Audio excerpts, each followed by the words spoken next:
হে everyone, কেমন আছো তোমরা সবাই? আশা করছি ভালো আছো আর আমিও কিন্তু বেশ ভালো আছি। এখন কিন্তু সকাল বলবো না, প্রায় ১২টা মতো বাজে আর আমি রেডি হয়ে নিয়েছি। এখন একটু বাবার বাড়িতে যাব। আর আজকে পরে নিয়েছিলাম এই সুন্দর শাড়িটা। শাড়িটাকে সিম্পল হলেও কিন্তু আমার খুব পছন্দের। যাই হোক, রেডি হয়ে এখন বেরিয়ে পড়লাম। টোটো করেই যাব। আর মা হঠাৎই আমাদেরকে নিমন্ত্রণ করলো। বাবা বেশ কয়েকদিন এখানে আমাদের কাছে রয়েছে, এখন আবার চলে যাবে কাজে। তাই জন্যেও বললো যে সবাই মিলে আয়, একটু খাওয়া দাওয়া করা হোক, তারপরে সবাই মিলে বসে গল্প করি জমিয়ে। অনেক দিন তো সময় কাটানো হয়নি সবাই মিলে, সেই জন্যে মা এখানে অনেক কিছু রান্না করেছিল। মাংস, ২-৩ রকম মাছ, দই, মিষ্টি, অনেক কিছু ছিল। আর রান্নাগুলো খুব টেস্টি হয়েছিল। অনেক দিন পরে এসে এভাবে জমিয়ে খেলাম। তারপরে খাওয়া দাওয়ার পরেই আমি আমার বান্ধবীদের বাড়ি চলে গেলাম। আর আমি তো এই বাড়িতে আসলেই আমার বান্ধবীর সঙ্গে দেখা করতে যাই। নিউবর্ন বেবি, তাই জন্য কিছুদিন বাবার বাড়িতে রয়েছে। আর ওই সুযোগেই আমি আমার বান্ধবীর সঙ্গে বেশ কিছুক্ষণ সময় কাটালাম। আর এটা হচ্ছে আমার বান্ধবীর বোন। ও এখন বড় হয়ে গেছে, ও আমার বান্ধবীর মতোই হয়ে গেছে। এগুলো সব আমার বোন। আর দুটো তো লুকিয়ে আমার থেকে পালাচ্ছে যে আমার ক্যামেরা অন দেখেই। ক্যামেরাতে কিছুতেই মুখটা দেখাবে না। তারপরে আমরা সবাই মিলে ঠিক করলাম একটু পুকুর ধার দিয়ে ঘুরে আসবো। এরই মধ্যে দেখলাম আমার একটা দিদির মেয়ে স্কুল থেকে যাচ্ছে। ও তো ক্যামেরা দেখতে দৌড়ে পালালো। আর এই যে হচ্ছে আমাদের বাড়ির সর্বজনীন একটা কুল গাছ। কুল পাকলেই আমরা সবাই মিলে এখানে আসতাম কুল কোড়াতে আর মজা করে খেতাম। যাই হোক, সেই ছোটোবেলার স্মৃতিগুলো অনেক দিন পরে দেখতে পেয়ে খুব মজা লাগলো। বাড়িতে আসি ঠিকই ডেলি, কিন্তু এভাবে ঘুরতে আসা হয় না চারপাশটা। আজকে সময় করে একটু চারপাশটা ঘুরে নিচ্ছি সবাই মিলে। আর এই দেখো আমাদের সেই সুন্দর পুকুরগুলো, যেগুলো আমরা ছোটোবেলাতে বেশিক্ষণ টাইম এখানেই কাটাতাম। অনেক দিন পরে এখানে এসে খুব ভালো লাগছে। আর পুকুর পাড়গুলো না ধসে গেছে একদম চারপাশটা। তবে এখানে আসতে পেরে কিন্তু ভীষণ আনন্দ লাগছে আমার। তোমাদের কেমন লাগছে অবশ্যই জানিও। চলো এবার বিলের ধারটা দেখে আসি। এদিকে তো পুকুর, আমাদেরও একটা পুকুর ছিল জানো তো ওই পাশে, এখনও আছে, কিন্তু ওই পুকুরটাতে আর যায়নি। সোজা যাচ্ছি একটু বিলের ধারে। বিলে কচুরিপানার ফুলগুলো ভীষণ সুন্দর হয়েছে। আমি একটা পিসির ক্যামেরাতে দেখে ভিডিও করতে দেখে আমিও ঠিক করেছি যে আজকে আমি এই দিকটা একটু ঘুরে দেখব। আমার তো ভীষণ ভালো লাগছে এখানে আসতে পেরে। আর যেহেতু পড়ন্ত বিকেল ছিল, ওয়েদারটা আরও সুন্দর ছিল। আর চলো তোমাদের সঙ্গে একটু দেখাই বিলের ধারটা কেমন। ভিউটা জাস্ট অসাধারণ ছিল। এখানে কয়েকটা রিলসও বানিয়েছি। এখানকার ভিউটা জাস্ট এরকম ছিল। আর আমরা এখানে আসতাম অনেক ছোটোবেলাতে, আর এখানে আসলাম প্রায় 3 থেকে 4 বছর পরে।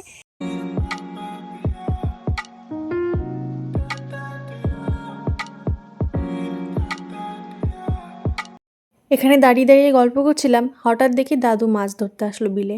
আমি দাদুকে ডেকে বললাম, নিজের চেহারাটা একবার দেখেছো কী অবস্থা, খাওয়া দাওয়াটা ঠিক করে করো। দিদার কাছে গিয়ে বললাম, দাদুর একটু যত্ন নাও। দিদা বললো তো দাদুকে ডাকলেও আসে না বাড়িতে। মাছ ধরাও একটা নেশা জানো তো। আর দাদু না বিলের, আমি ছোটোবেলা থেকে দেখে আসছি, বিলে অর্ধেক টাইম পড়ে থাকে। সারাদিনের মধ্যে হয়তো 1-2বার ভাত খাই, ঠিক টাইম মতো খাই না। নিজের যত্ন নিতে বললাম দাদুকে। তারপরেই কিন্তু বাড়ি চলে আসলাম। আর একটু পরে বেরোতে হবে আমার বান্ধবীর বাড়িতে। আজকে বান্ধবীর ছেলের বার্থডে, আর তোমাদের সঙ্গে সবটা শেয়ার করব। আর এখনও রেডি হওয়া বাকি আছে। তার আগে আমি বাবার জন্য 2টো রুটি করে রেখে যাবো, বাবা যাবে না তো বাবার জন্য খাবারটা করে রেখে যাবো। আর আমরা তো রাতে ডিনার ওখান থেকেই করে আসবো, যেহেতু বার্থডে পার্টিতে যাচ্ছি। আর আমরা দুজন এখন আড্ডা মারছি। আচ্ছা, দুধ খেতে জাল দেবো আর বলতে করবো। যখনই কোথাও যাই বাড়ি সবটা সামলে তারপরে বেরোতে হয়। এতক্ষণ ওই বাড়ি থেকে আসলাম, আবার বাড়ি এসে অনেক কাজবাজ সারার পরে আবার রেডি হয়ে চলে আসলাম পূজাদের বাড়িতে। আজ পূজারই ছেলের বার্থডে ছিল। এর মধ্যে রিঙ্কুও চলে এসছে। আর রিঙ্কু এসে আমাকে কিছু একটা বলতে চাইছিল হয়তো। আর এখানে দেখো বাচ্চাগুলো কত মজা করছে, ওদেরই তো মজা বলো। তারপরে এদিকে আমার বান্ধবী গান শুনে নাচ করার জন্য একদম ব্যস্ত হয়ে পড়েছে, বলছে তাড়াতাড়ি আয়, নাচতে হবে। আমি এদিকে বলছি শ্বশুরবাড়ি এলাকা, নাচা যাবে না। পাশ থেকে আমার একটা কাকি বলে উঠলো, কিসের লজ্জা, চলো সবাই মিলে নাচ করি। তাই জন্যে ঠিক চলে গেলাম এবার বাইরেটাই। সবাই মিলে নাচ করবে আর আমি দেখব। কিন্তু সে আর হলো কোথায়, আমাকে সেই জোর করে একটু নাচালো। আমি ওইটা কলকাতা আসে না গেছে।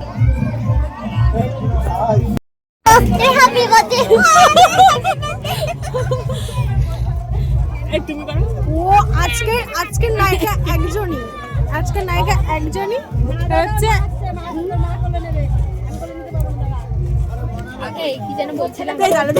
হচ্ছে ছেলের বিয়েতে কেমন সাজবি? ওটা আমি বলছিলাম যে আমার ছেলের জন্মদিনে আমি এত সেজেছি, তাহলে আমার ছেলের বিয়েতে আমি কেমন সাজবো? তখন সাবে কি? বিয়ে দেওয়ার বয়স হয়ে গেছে অবশ্য। হ্যাঁ শোন না, আমি মন দিয়ে যে এখন ব্লগ করছো, আবার একটু পরে বাড়ি গিয়ে বলবা এই আমার সব ক্লিপগুলো ডিলিট হয়ে গেছে রে। আবার তোদের কাছে থাকলে দেই না রে।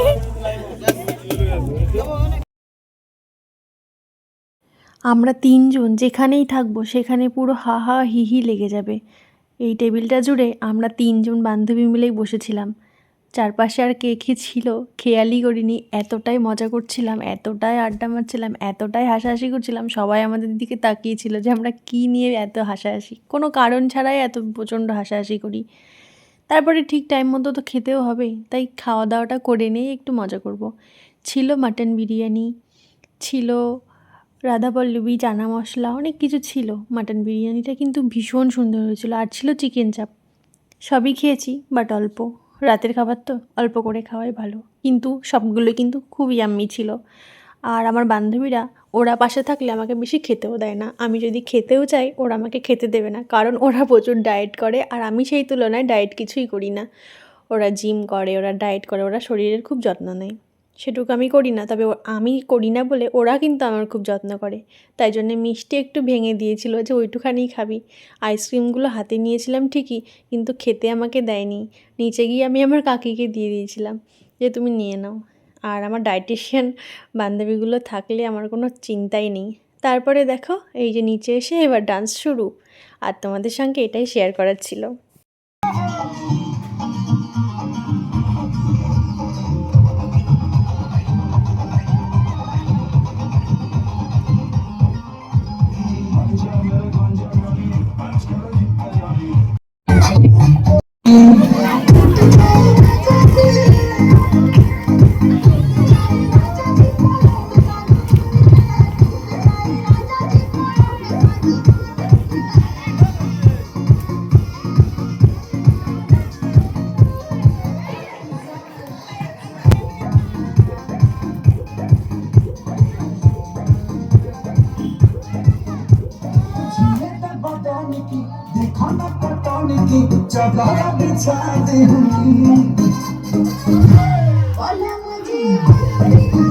বার্থডে অনুষ্ঠানটা আগেই হয়ে গেছিলো, আমি অলরেডি লেট, তাই জন্যে বার্থডে সেলিব্রেশনের ভিডিওটা তোমাদের সঙ্গে শেয়ার করতে পারলাম না। তবে বার্থডে বয়কে তো দেখাতেই পারি, ওটা ছিল বার্থডে বয়।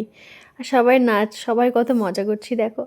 আমরা যেখানেই যাই, আর বেশি করে আমরা তিন বান্ধবী যেখানে থাকি না, সেখানে আমাদের আর কাউকে লাগেই না।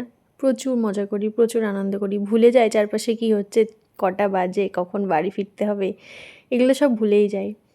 সব কাকিরাও ছিল। আর আমরা যখন পুরনো বাড়িতে থাকতাম, আমি যেখান থেকে ভিডিও করছি এটা হচ্ছে আমাদের বাড়ি, সামনে ইয়েলো কালারের ওটা হচ্ছে পূজাদের বাড়ি। আমরা সামনাসামনি বাড়ি আমাদের। আমরা আগে একসঙ্গেই থাকতাম বেশিক্ষণ টাইম, কিন্তু এখন এই বাড়িতে চলে আসার জন্যে, নতুন বাড়িতে চলে আসার জন্যে পূজা থেকে বেশ খানিকটা দূরে চলে গেছি।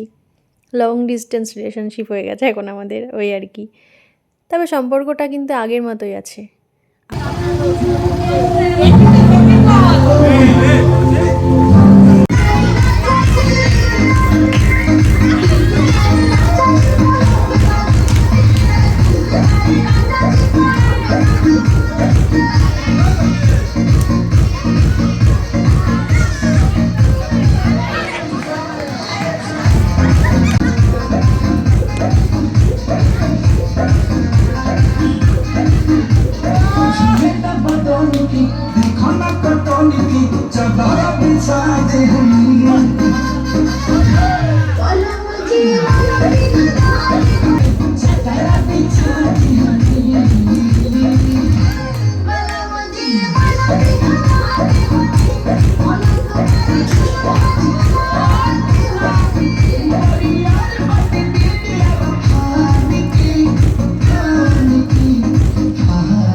Wake up beside me.